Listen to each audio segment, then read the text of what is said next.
Le son d'enfant. Bien annoncé, le vieux bébé. Bug Bayani. Bien d'Ekono. Vous écoutez le son d'enfant. L'émission radio de l'enfant qui s'engage.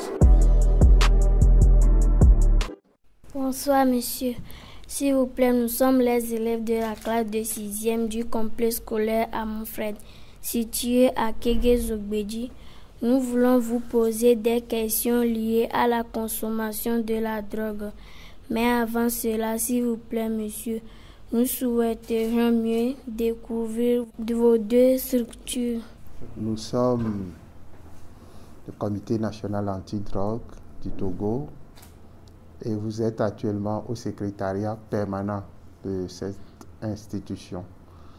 Donc, le Comité national anti-drogue est une structure que l'État, le gouvernement togolais a mis en place depuis 1996 pour coordonner la lutte contre la drogue au Togo. Donc, c'est la structure également qui propose des stratégies et des politiques en matière de lutte contre la drogue. C'est aussi l'institution que le gouvernement consulte en termes de stratégie et d'orientation en matière de lutte contre la drogue. Mais au-delà de cet aspect stratégique, nous sommes là aussi pour promouvoir les bonnes pratiques en matière de prévention, de traitement et de réinsertion. Donc je veux dire, qu'est-ce qu'il faut faire pour prévenir la consommation de substances? Qu'est-ce qu'il faut faire pour traiter convenablement les personnes qui sont tombées dans les pièges de la drogue et comment faire pour les réinsérer? Et donc voilà, nous travaillons également à ce que ces aspects-là soient mis en œuvre de façon efficace. Voilà. Alors, ici, il s'agit de la deuxième structure qui est rattachée au ministère de la Sécurité et de la Protection civile. Et il s'agit de l'OCTRIB. L'OCTRIB, c'est l'Office central de répression du trafic illicite des drogues et du blanchiment. Alors, suite à un décret en date du 18 mars 2004, l'OCTRIB a été créé et notre attribution, donc, comme je l'ai dit, est de lutter contre tout trafic illicite, et que ce soit des drogues, nous sommes dans le blanchiment, et tout autre, tout ce qui est illicite, que ce soit les cigarettes, les produits contrefaits, les produits pharmaceutiques contrefaits, et donc tout ce qui est illicite, nous luttons donc contre tout cela.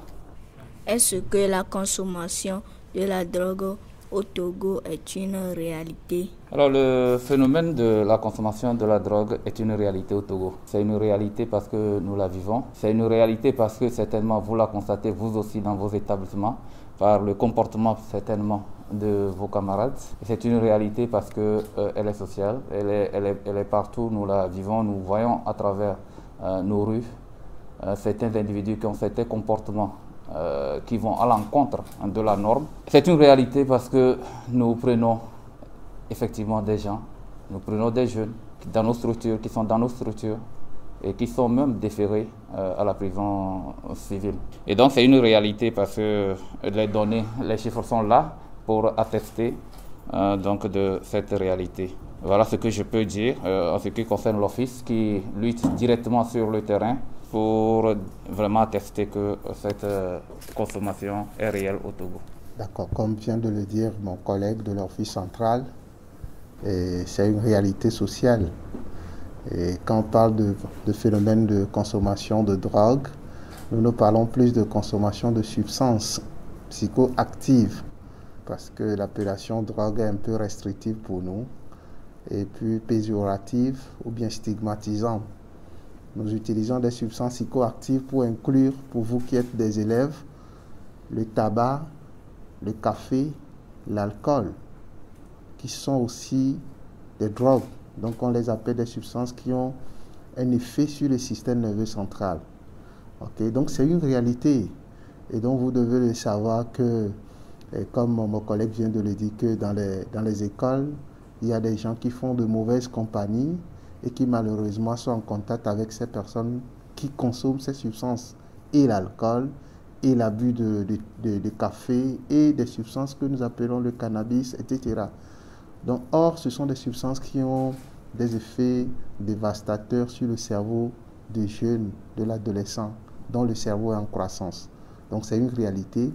Et je vais vous donner la tranche d'âge déjà des personnes qu'on retrouve dans les structures de prise en charge dans les hôpitaux pour des soins parce qu'ils ont commencé à consommer. Donc vous pouvez remarquer que vous regardez un peu le tableau, vous allez vous rendre compte que déjà on a des gens de 10 jusqu'à 39 ans qui sont plus représentés dans les structures de soins. Et vous voyez la catégorie de 15-39 ans que c'est vraiment la catégorie qui pose problème. Et cette même catégorie, vous allez la retrouver partout dans les données des pays de l'Afrique de l'Ouest. Donc les personnes que nous retrouvons à l'hôpital qui sont confrontées à des problèmes de consommation de drogue, ils sont âgés de 15 à 39 ans. Donc vous allez voir des gens qui ont 20 ans, des gens qui ont 24 ans, des gens qui ont 25 ans, des gens qui ont... etc. Donc ça veut dire que c'est grave, c'est une réalité. Et les drogues qui sont en cause, c'est le cannabis, c'est l'alcool, c'est le tramadol, c'est des médicaments, d'autres médicaments dont ils n'ont même pas connaissance et que leurs amis leur proposent et qu'ils en consomment et ils se retrouvent à l'hôpital. Okay? Donc oui, c'est une réalité. Quels sont les types de drogues dont on a connaissance au Togo? Alors, quels sont les types de drogues dont on a connaissance au Togo? Donc, nous avons au Togo les drogues qui sont plus, disons, locales, parce que qui sont plus cultivées chez nous. Nous avons le cannabis. Nous avons le cannabis, comme vous verrez là-bas. Vous allez voir des données sur encore notre tableau. Voilà, nous avons le cannabis qui est tellement consommé chez nous. Alors, à part le cannabis, nous avons d'autres drogues qui sont souvent des drogues de synthèse. Nous avons la cocaïne, nous avons le crack qui est un dérivé donc de la cocaïne, nous avons l'héroïne, et aussi nous avons les extasies, le MDMA qui est une extasie, et plusieurs d'autres dérivés donc de la cocaïne. Voilà un peu les drogues que nous avons connaissance au Togo. Il y a plusieurs drogues dont nous avons connaissance au Togo et des nouvelles même drogues qui se fabriquent dans des laboratoires clandestins qui de jour en jour sont aussi découverts au Togo. Voilà. Je crois que par rapport au type de drogue, on vient de nous donner les classiques, les traditionnelles drogues qui circulent. Mais comme je venais de le dire, l'alcool est une drogue pour nous, est une substance psychoactive. Donc quand on est enfant, on doit vraiment se méfier. Vous allez remarquer que nos parents, il y a beaucoup de parents qui n'aiment pas que leurs enfants touchent à l'alcool depuis l'enfance. Et en Afrique, il y a cette tradition-là, quand les anciens boivent de l'alcool, les enfants ne doivent pas être tout autour parce que ce n'est pas une bonne chose. C'est juste pour préserver la santé des enfants, des adolescents. Et Dieu a bien fait les choses que l'alcool n'a pas un bon goût pour l'enfant et l'adolescent. Donc du coup, ça fait bien de l'éviter pour qu'on soit à l'abri. Parce que l'alcool a des dégâts assez terribles sur le cerveau en développement, surtout le cerveau des enfants. Donc, l'alcool, j'insiste dessus parce que l'alcool est assez dangereux. Parce que ça peut vous empêcher d'apprendre de nouvelles choses. Ça peut vous empêcher d'aller loin dans les études. Ça peut vous empêcher de pouvoir réaliser vos rêves. L'alcool, simplement, c'est une substance qui induit tout de suite la dépendance. Les gens ne savent pas que ça, c'est une substance dont le potentiel d'induire la dépendance est très élevé. Donc, quand vous commencez avec un concombre, tout de suite, vous allez faire l'escalade, vous allez commencer par multiplier la consommation tout au long de la semaine, tous les jours, et puis devenir dépendant. Maintenant, il y a le café. Oh, il y a des dangers. On va leur dire, prenez du café. Vous allez résister à la fatigue, vous allez veiller, puis vous allez prendre des coups. Donc, quand on a moins de sommeil, le cerveau ne fonctionne plus bien. Mes amis. Donc, voilà un peu aussi, c'est les substances qui sont extrêmement dangereuses. OK? Merci. Y a-t-il certaines parmi elles qui sont autorisées à être transportées, commercialisées et consommées librement au Togo? Aucune n'est autorisée à être transportée, commercialisée, voire même consommée, et surtout librement au Togo. Alors, sachez que la loi interdit cela, et d'ailleurs, tout ce qui s'adonne au transport, à la commercialisation ou à la consommation, tous sont réprimandés. Et donc, lorsque on vous prend, vous par exemple, vous êtes transporteur, un chauffeur, lorsqu'il est pris, il est sanctionné de la même manière que celui-là qui commercialise, et il est sanctionné aussi de la même manière que celui qui produit, il est sanctionné de la même manière que celui qui consomme. Vous voyez, donc sur la chaîne, tout le monde est pénalisé. Ce qui veut dire que ce n'est pas autorisé. Des personnes qui sont un peu plus dans l'orientation stratégique, vous savez que je viens de parler de l'alcool. L'alcool, on le côtoie tous les jours. Et notre loi portant contrôle des drogues au Togo fait la distinction entre les drogues légales et les drogues illégales. Donc, mon collègue vient de vous parler des drogues, ce qui est des drogues illégales. Donc, le cannabis, avec ses dérivés, la cocaïne, l'héroïne avec leurs dérivés et toutes ces substances-là. Donc il y a un tableau même qui classifie ces substances. Et donc c'est de ça qu'il vous a parlé. Mais par contre, on ne va pas interdire aux prêtres d'utiliser le vin au moment où ils célèbrent la messe. On ne va pas interdire l'alcool au moment des cérémonies de demande de dot. Ou bien on va pas... Vous voyez, vous comprenez. Donc on a libéralisé cela, mais il y a un contrôle. C'est bien vrai que ce contrôle n'est pas fait systématiquement. On est en train de réfléchir à ce que sur la question de l'alcool, ça soit beaucoup plus renforcé. Parce que les mineurs ne doivent pas avoir accès à l'alcool.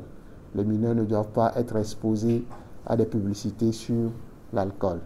Et donc je crois qu'au niveau du ministère de la Santé, les réflexions sont en cours pour doter notre pays d'une loi qui réglemente clairement la consommation de l'alcool, son commerce et puis son trafic.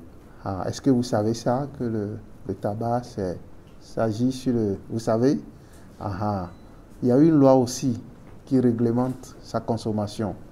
La façon de le vendre, de vendre les produits du tabac, il y a une loi aussi qui réglemente cela. Okay? Donc il faut savoir que oui, on ne peut pas, dans votre chambre, quand vous surprend avec la cigarette, on peut rien vous faire. Mais il y a une loi qui régule. Par exemple, les gens ne savent pas que depuis le Togo avait inscrit dans cette loi des dispositions pour interdire la fumée dans les lieux publics. Vous rentrez dans une banque avec une cigarette, non, vous devez être tombé sous le coup de cette loi. Donc, la loi aussi a prévu, pour ceux qui le veulent, c'est là où il y a une liberté tout autour de la chose, prévoir des endroits où si vous êtes fumeur addict, vous pouvez aller dans ces lieux-là pour fumer, ne pas gêner les autres. Donc, quand vous êtes dans la rue, il y a des espaces où vous pouvez aller fumer et puis ressortir. Mais malheureusement, je crois que ces dispositions-là ne sont pas encore mises sur pied. Mais il faut savoir que aussi sur le tabac aussi, il y a une loi. Et les élèves ou bien les enfants qui s'amusent à fumer du chicha, je sais que très bientôt, ça va commencer par être sanctionné aussi. Parce que ce n'est pas une bonne chose. Qu'est-ce qu'un pays ou une société perd quand beaucoup de jeunes s'adonnent à la consommation sur cette substance nocive? Un pays dont les enfants consomment beaucoup de ces substances est un pays qui n'aura pas d'avenir. Et j'ai répondu comme ça peut paraître un peu banal, ou bien ça peut effrayer, mais c'est une réalité.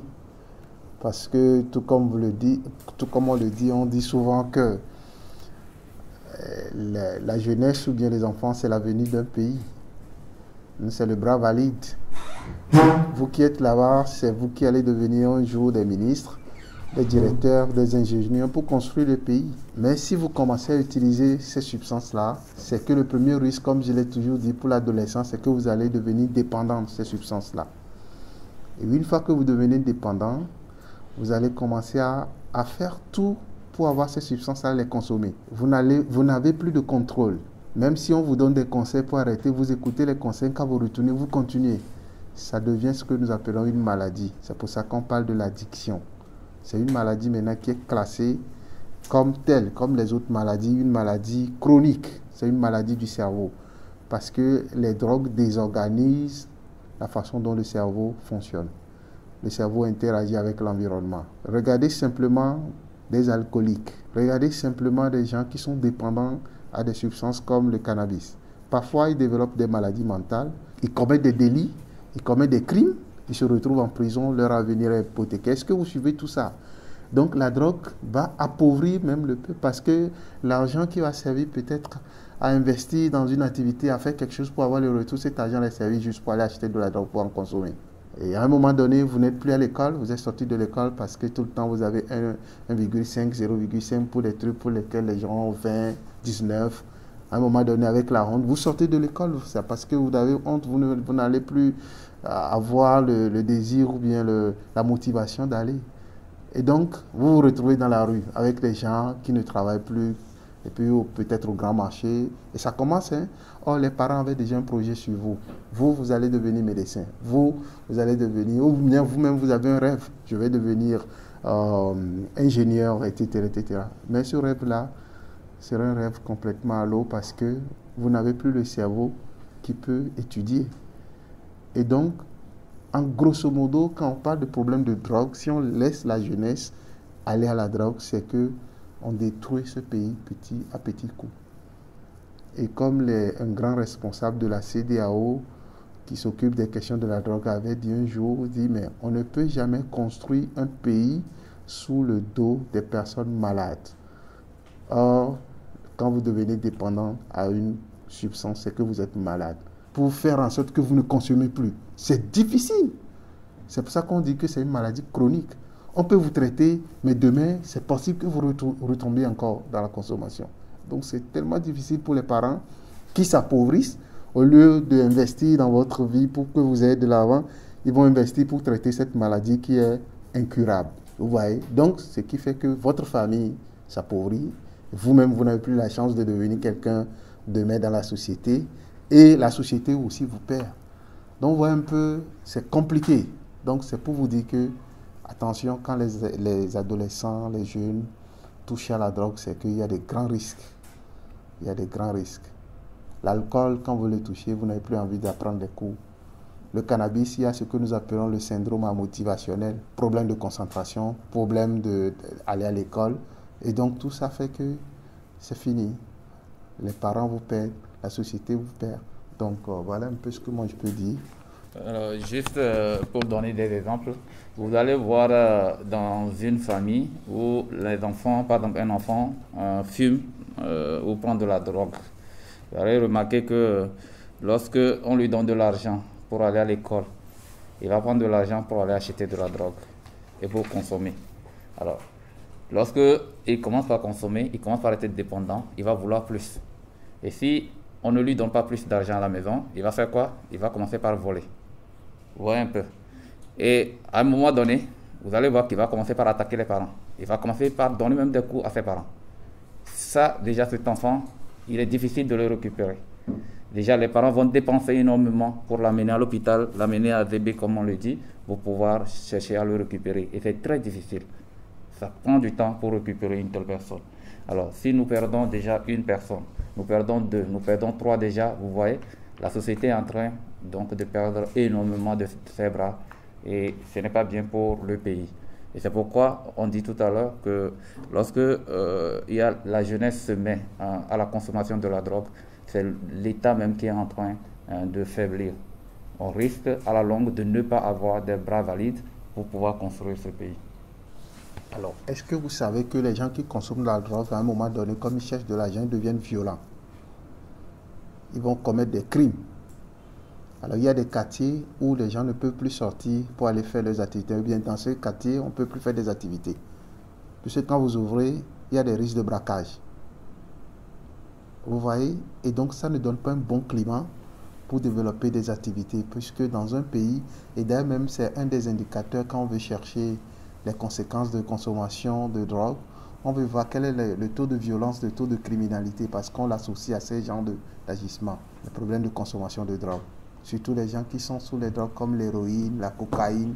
Attention, eux, c'est des drogues que les gens consomment tout de suite, puisque l'effet disparaît vite. Donc, le taux de criminalité est très élevé. Vous prenez le cas, par exemple, de l'Afrique du Sud, dans les ghettos, dans l'Afrique du Sud, c'est ce qui se passe. Donc, je crois que c'est extrêmement important de lutter contre ça. C'est pour ça qu'il y a des services qui s'occupent des aspects de réduction de l'offre. Donc, qu'il n'y ait pas de chaîne d'approvisionnement, qu'il n'y ait pas de la drogue au Togo, pour que les gens soient tentés d'en consommer. Donc, l'Office central et puis tous les services techniques qui sont associés. Okay? Donc, c'est pour dire que l'État prend des dispositions justement par rapport à ça, pour que les enfants, les jeunes ne tombent pas dans ça. Et nous, au niveau du Comité national antidrogue, on fait ce qu'on appelle la prévention, on sensibilise, on donne des bonnes informations pour que les élèves, les enfants, les adolescents, les jeunes adultes ne tombent pas dans cette pauvreté. Alors, plus jeune vous commencez, plus graves sont les conséquences et difficilement on vous récupère. Ok? Donc, voilà. Comment arrivez-vous à mettre la main sur les détenteurs et les consommateurs de la drogue? Quel est leur profit? Alors, comment arrivez-vous à mettre la main sur les détenteurs et les consommateurs de la drogue et quel est leur profil? Et déjà, vous savez, l'Office central de répression du trafic illicite des drogues et du blanchiment est composé donc d'agents de sécurité, policiers comme gendarmes. Notre rôle est donc de lutter contre ce trafic. Alors, comme on l'a dit, il y a des zones, nous ciblons déjà des zones, on connaît des zones où généralement il y a plus de violence. Ça voudrait dire que dans ces zones, il y a plus de consommation. Il y a donc des zones au Togo ou même à Lomé ici, on appelle souvent des ghettos. Déjà, ça c'est des zones de consommation, des lieux de consommation. Et déjà, ces lieux, nous agissons en allant immédiatement dans ces lieux où nous allons interpeller les consommateurs et les dealers. Les dealers, c'est ceux-là même qui vendent donc de la drogue. Et aussi, nous avons nos antennes au niveau des frontières qui agissent directement sur les lieux. Donc, lorsque je prends l'antenne de Sanvikondi ou à la frontière de Sanvikondi, nous avons une antenne. Nous avons à Segbe, à Plao, à Nouépé, donc des éléments qui aussi travaillent là-bas et qui luttent contre donc, ce trafic. Et donc, lorsque les véhicules passent, les véhicules sont ciblés et ça nous permet donc de fouiller ces véhicules et de trouver par moment de la drogue. Donc, que ce soit au niveau des frontières ou que ce soit dans la ville ici, pour ceux qui sont à l'office ici, nous agissons directement dans les lieux de consommation pour pouvoir choisir. Et aussi, nous procédons aussi par information. Parce que tout à l'heure, vous êtes à l'école et peut-être vous avez constaté une situation anormale.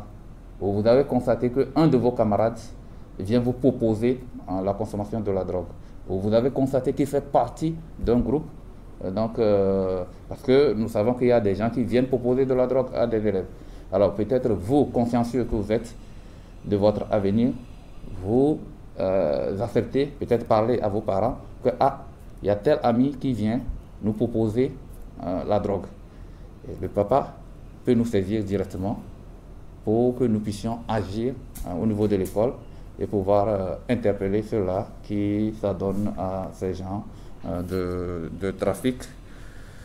Et donc voilà un peu comment nous agissons. Alors leur profil, généralement comme on vous a donné la tranche d'âge ici, vous allez voir que la majeure partie c'est des jeunes. C'est des jeunes. Vous allez revoir un peu la tranche d'âge. Vous voyez de 15 à 39 ans, vous voyez que c'est une tranche très élevée au niveau de la consommation. Et c'est ces jeunes-là que nous avons dans nos structures généralement. Ceux-là qui ont l'envie ou qui recherchent le gain facile, au lieu de bosser, au lieu de se mettre à l'école, de travailler pour demain devenir quelqu'un, voudraient passer rapidement de l'étape 0 pour devenir rapidement riche, parce qu'on se dit qu'en vendant de la drogue, on peut rapidement gagner de l'argent. Voilà, donc c'est cette tranche d'âge-là que nous prenons. Donc le profil, généralement, c'est des jeunes que nous avons dans nos structures. Et je pense que le CNAD qui travaille généralement, donc lorsque nous prenons ces gens, c'est le CNAD qui vient souvent nous soutenir avec les psychologues. Et donc on aime mieux le profil donc, de ces jeunes. Je vais laisser le collègue pour pouvoir vous parler plus du profil. Merci beaucoup. Je crois que parlant de profil, mon collègue déjà vous a situé par rapport à la tranche d'âge. Mais au-delà de ça, nous avons des informations sur l'environnement familial, l'environnement social de ces enfants. Et nous avons une idée aussi de leur état psychologique, mental. Et nous avons aussi une idée de leur situation scolaire. Donc, je m'en vais vous dire la réalité que nous avons constatée auprès de ces enfants, ces jeunes, ces adolescents. Par rapport à l'environnement social, c'est des enfants qui ont évolué dans des sous-cultures, dans des milieux défavorisés, avec l'exposition précoce à la consommation de l'alcool, du cannabis et puis d'autres drogues. C'est souvent des lieux où vraiment ce n'est pas ça. Donc, dans cette tranche-là, vous allez retrouver des gens comme ça. L'environnement social, c'est des environnements vraiment défavorisés. Mais aussi, nous avons également des enfants, malheureusement, qui viennent de milieux vraiment très favorisés. Et donc, et ça, ce n'est pas du nouveau, parce que de plus en plus, avec l'émergence d'une classe moyenne, à revenus vraiment moyens. Vous avez des familles qui ont vraiment des moyens maintenant, qui s'offrent des opportunités à leurs enfants. Donc, les enfants pensent qu'ils ont tout. Et comme ils ont tout, ils ont beaucoup de facilité, ils ont beaucoup d'argent pour aller à l'école. Avec la compagnie, ils peuvent facilement tomber dans ces travers. Donc voilà un peu de ce côté ce que nous avons observé par rapport à l'environnement social. Mais l'environnement familial, surtout, c'est des familles monoparentales. Des familles où il y a vraiment des problèmes, vraiment des familles discordantes, je ne sais pas, les familles où il y a tellement de conflits permanents, ou bien papa, maman ne sont plus ensemble, c'est seule maman qui élève les enfants, ou bien c'est seul papa, ou bien des familles avec des substituts parentaux, papa n'est pas là, maman n'est pas là, mais c'est un placement, c'est avec un oncle, ou bien c'est une famille d'accueil. Donc c'est des enfants comme ça que nous retrouvons dans ces situations. Et à l'école, c'est des enfants qui ont des problèmes d'apprentissage.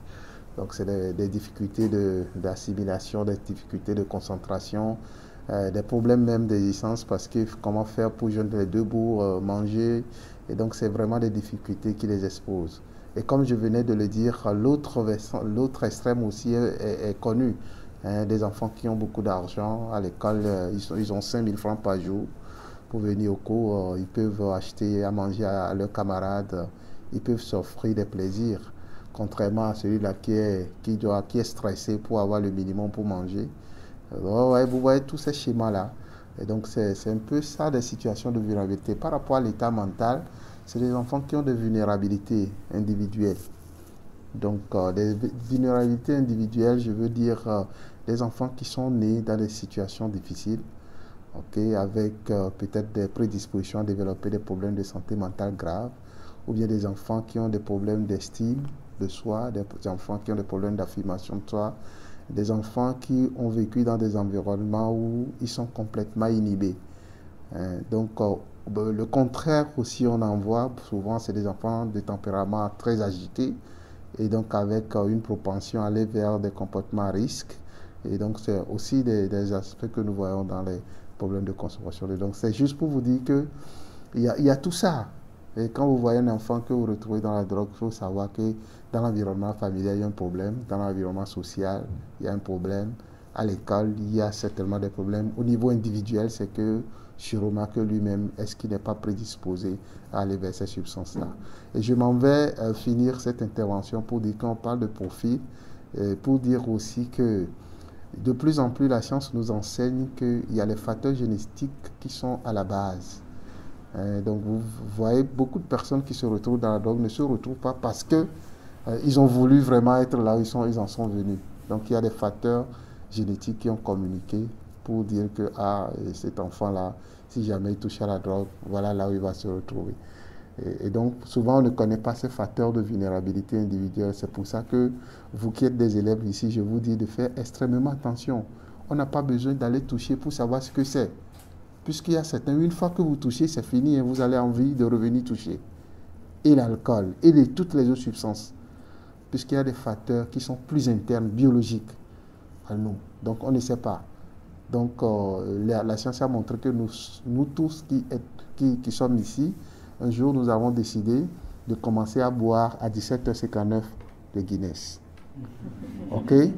Il y en a, après une semaine, qui vont dire, non, moi je ne trouve pas l'intérêt de continuer cette affaire. Ok? Il y en a après 2 mois qui vont dire, bon, moi j'en ai assez. Mais par contre, dans le groupe, il va y avoir des gens qui vont dire, non, et ce n'est plus à 17h59. Pourquoi ne pas répéter ça chaque jour et puis, vous voyez? Donc, il y en a qui vont continuer à consommer ça jusqu'à devenir malade, à devenir dépendant.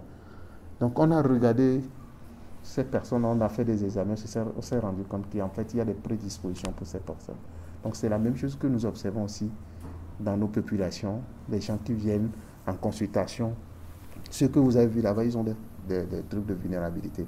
Donc c'est juste pour nous dire, on doit faire, nous-mêmes aussi qui vous parlons, nous sommes vulnérables. On ne sait pas à quel degré on est vulnérable. Donc on doit faire attention à ces substances-là. Tout le monde est vulnérable. Donc on doit pouvoir faire attention. Il y a des gens qui tolèrent, il y a des gens qui ne tolèrent pas. Donc on doit faire extrêmement attention. Voilà. Je ne sais pas si mes collègues peuvent compléter. Je voulais juste ajouter que ceux qui touchent à la drogue, c'est souvent des jeunes qui n'arrivent pas à s'exprimer en groupe. Quand ils sont là avec leurs collègues, ils n'arrivent pas à s'exprimer. Quand on leur pose des questions, même ils savent, mais ils n'arrivent pas à répondre. Donc, rapidement, ceux qui sont à l'extérieur peuvent vous dire que prenez un peu de ceci ou cela et ça va vous permettre de vous exprimer facilement. C'est faux. C'est une faible estime de soi.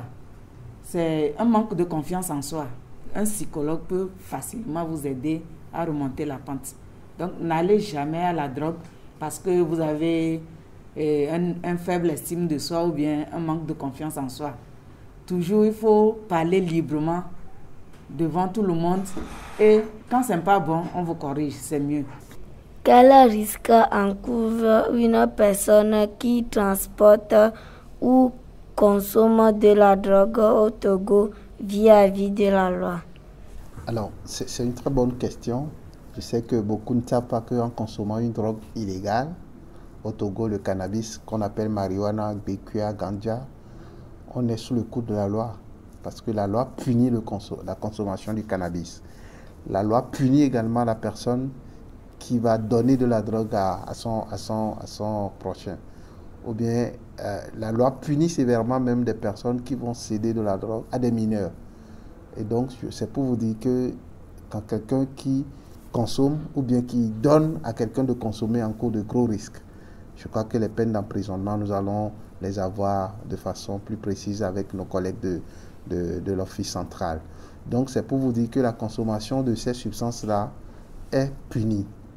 Maintenant, le transport, comme l'officier venait de le dire, le transport, la commercialisation et toutes les manœuvres pour préparer toutes les dérivés de ces substances-là, une fois qu'on a connaissance que vous êtes en train de développer une activité de préparation, de reconditionnement, de transport, de trafic de ces substances-là, je crois que la loi a prévu des dispositions pour punir sévèrement ces personnes-là.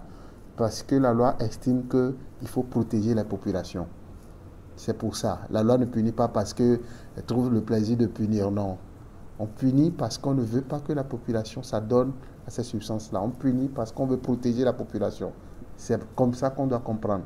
C'est pour ça que quand l'Office central fait des interventions dans les ghettos pour ramener les jeunes consommateurs, en fait, ne comprennent pas. Parce que quand ils vont, ils courent tellement et quand ils viennent, on leur dit, mais vous savez pourquoi on vient vous chercher? Ce n'est pas votre place là-bas. Votre place, c'est à l'école. Votre place, c'est dans les ateliers de formation. Et on leur explique. On vient vous chercher parce que la loi interdit ça. Pourquoi la loi interdit? C'est pour votre santé.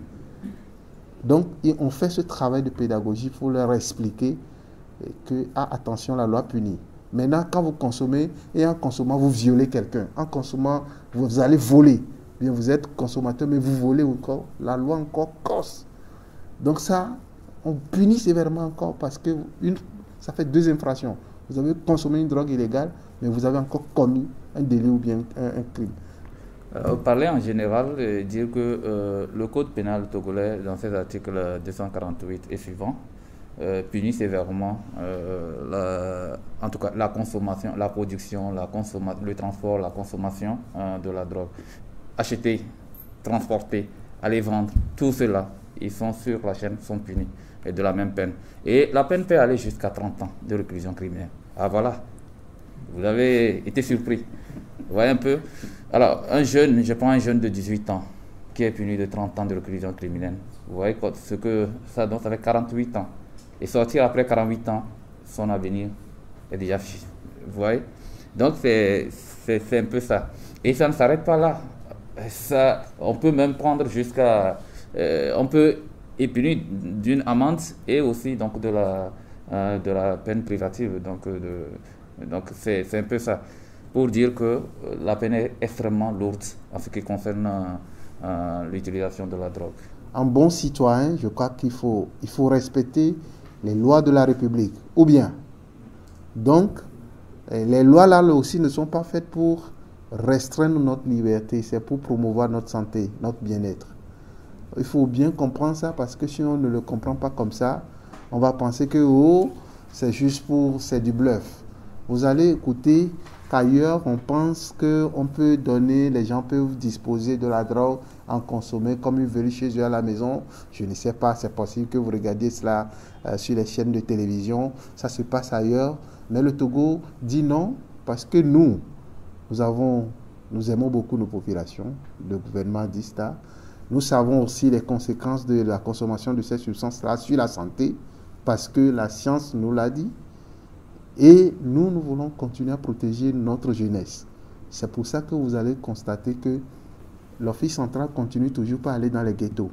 Actuellement, je sais qu'autour des établissements scolaires, ils ont des dispositifs pour traquer des individus mal intentionnés qui vont aller céder de la drogue à des mineurs dans les écoles.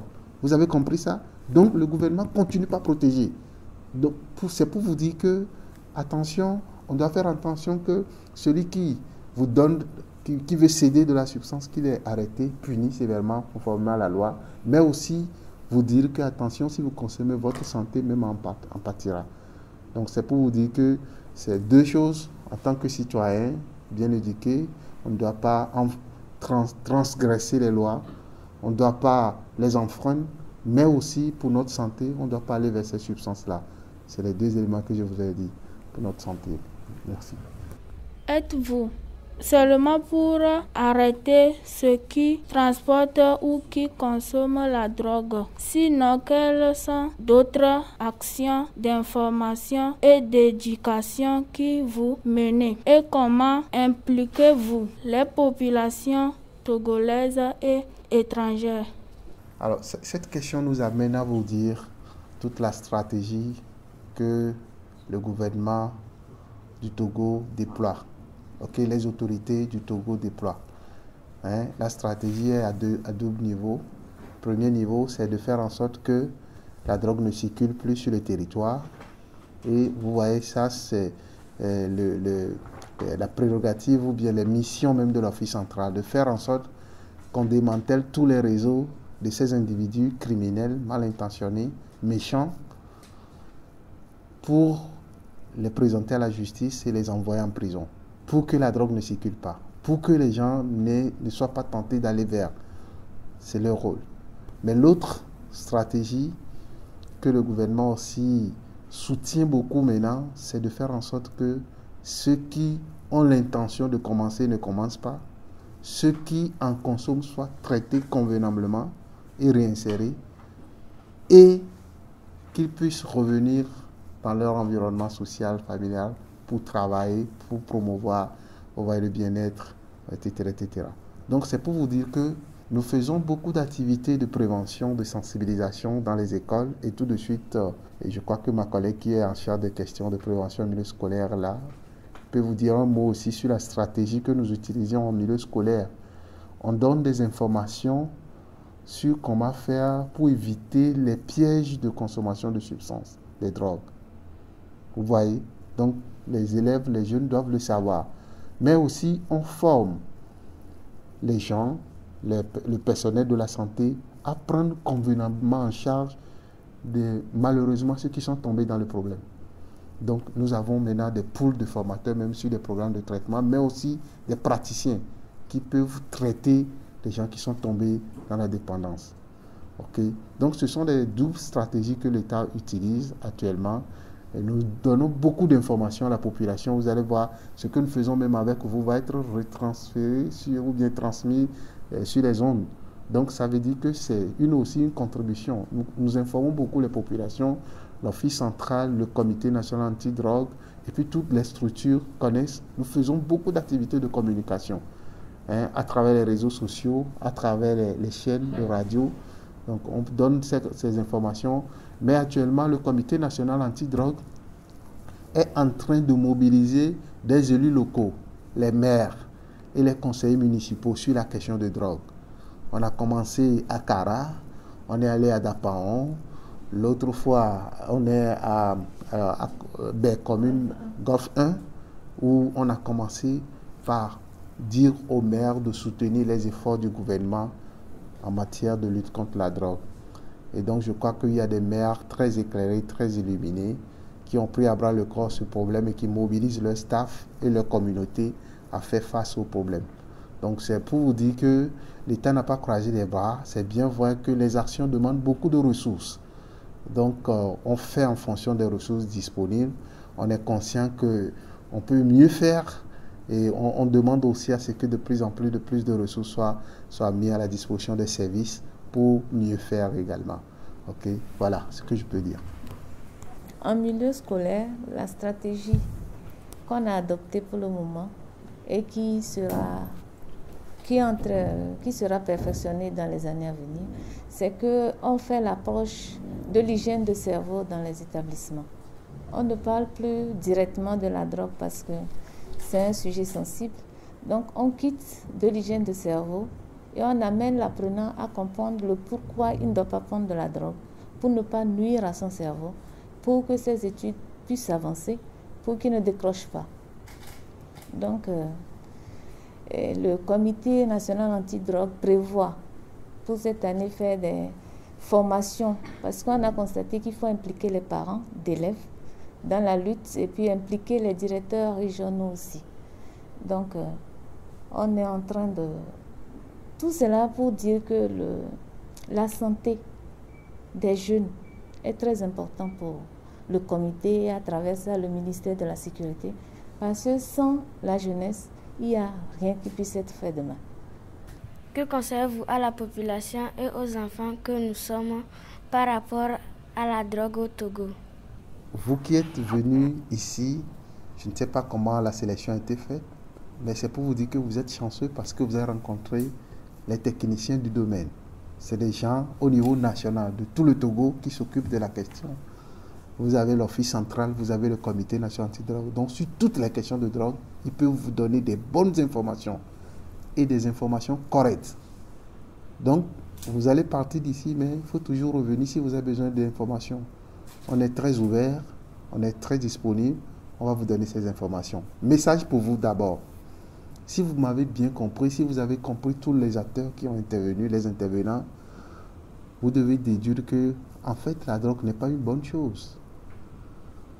Puisque c'est quelque chose que je prends mon argent pour acheter après qui me pose problème.